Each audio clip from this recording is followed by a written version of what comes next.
There's a cool program out there that Apple's testing out right now called Boot Camp that lets you run Windows on your computer. Now you can't run them both at the same time with this program, but you can install Windows on it and dual boot your system. Let's show you how to do it. Before we install Boot Camp, we have to make sure your computer is in shape for the upgrade. So we need to make sure it's running an Intel processor. Click on your little Apple logo, then click About This Mac. And this one says it's running Intel Core 2 Duo, so we're good there. Then we need to make sure our OS 10 version is at least 10.4.6. This one says it's running 10.4.9.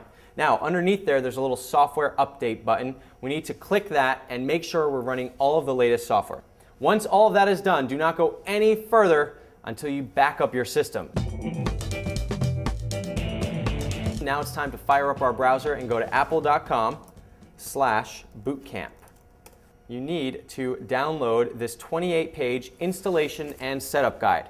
Now, you may say, well, why do I need to download it? You're going to show me how to do it, so don't worry about it. Just do it. You want to have this reference on paper in case you get to a place where you're totally confused. Once you've downloaded the program, it should be on your desktop or wherever it downloaded to. Double-click it and let it go through the motions of installing Boot Camp on our system.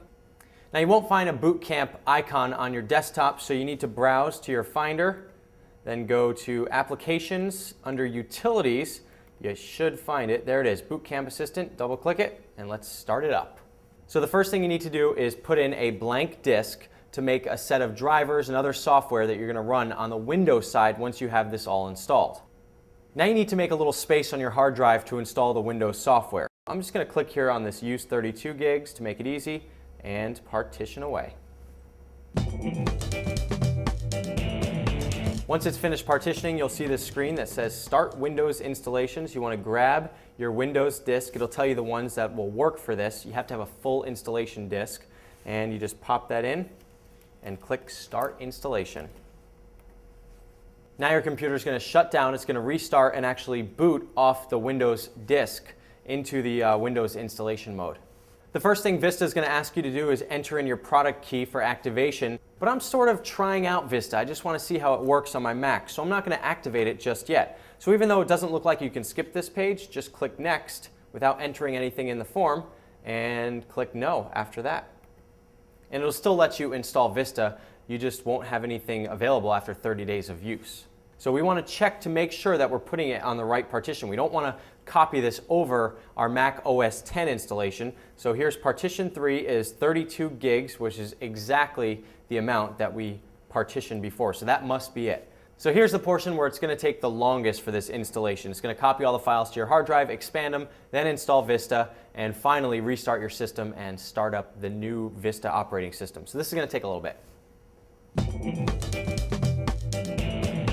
When you see your welcome screen, resist the urge to dive right into Vista right away because not everything's going to work just yet. First, we need to take out our Vista disk, and here's your first challenge. You go right for the eject button on your Mac. Not going to work because you don't have those drivers in yet. So you have to go to your Start menu, Computer, and manually eject it. Then, remember our driver disk. We're going to put that one in, and if everything is working properly, it should automatically start right up by itself. This Boot Camp installation disk contains all of the drivers for everything that runs your Mac. Things like the iSight, things like the Bluetooth, things like your wireless, things like the eject button, and I put them all in this neat little file that it's installing on your Windows Vista side, so hopefully it'll run just as smoothly as your OS 10 side. Some people will probably argue that, but I'm sticking with it. Once your Boot Camp installer is finished, you're going to restart your computer one final time so that you can finally enjoy Windows Vista.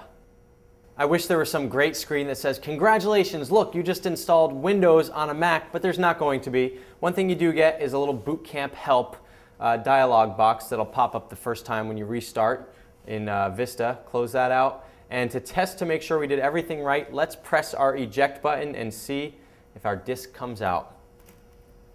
And it did. So we must have done everything correctly. Congratulations, you now have the best of both worlds on one computer. The only thing you need to know now is how to switch between Windows and OS 10. So there's a couple ways you can do it. The first is upon startup, you just hold down the Alt Option key. Now, if you want to choose the default operating system to start up in, you can go into Windows. In the control panel, there's a little thing called Startup Disk. And they also have that same option under your system preferences in your OS 10. That's all there is to it. That's it for this Insider Secret. I'm Rich DeMuro with CNET TV. Enjoy your newfound freedom with 2 operating systems.